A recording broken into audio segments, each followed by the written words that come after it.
At that point, it was about, it was 3 meters deep, and you can see the edge of the grave is much higher than the individual standing there. So that was when the grave was pretty much emptied.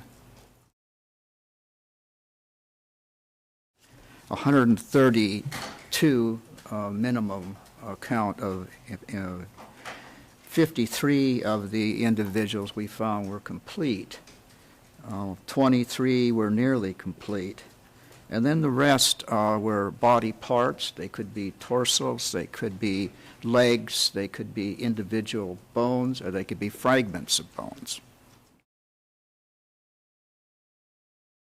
I think using the word execution, probably I shouldn't have done that. These are deaths, and I'm not there to prove their executions or not. I'm just there to talk with the dead people and look at the area and find out what's going on. And it's up to the prosecutors to put a context in there.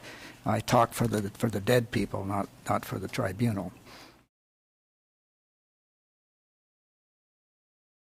What is in the reports are basically what the graves and the individuals in the grave and evidence around the grave, that spoke to us, not the tribunal.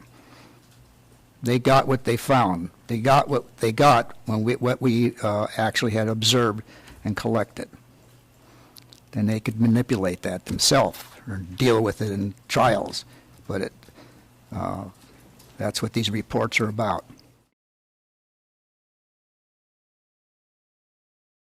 Most of these graves hadn't been added to. They were just, bodies were taken out, not more bodies put in or put on other bodies. They're not old graves. And then, of course, I did see, I think, 1 or 2 of the first flyover from July. And we knew when those graves were at least there was activity around the graves.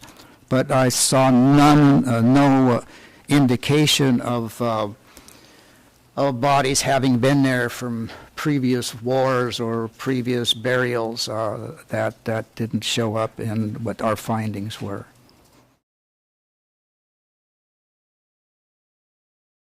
When you have remains in a grave, and you have one person on the bottom, and one person in the middle, and another person on the top, and these other people are all wrapped around them because they're not layered at all, then you know that these people were dumped in that grave about the same time.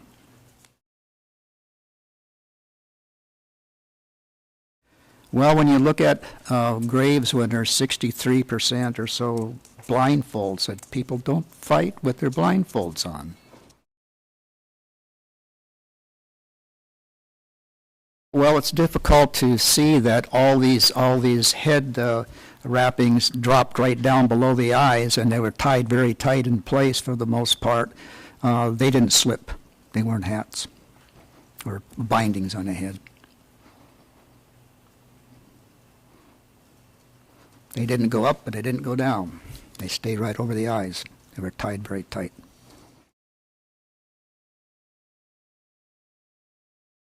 When these bodies are together, and there's no space between them, these things won't migrate from where they were. And yes, you're right. You know, if the remains was on the surface and it turned a skeleton, and the head is moved around or something by an animal, or it rolls down a hill, yeah, you could lose a blindfold, but not in the graves. It would be very difficult to do that. If you see most of these reports that we're looking at, I was able to resolve most of the problems, and I came to conclusions. Each grave is different.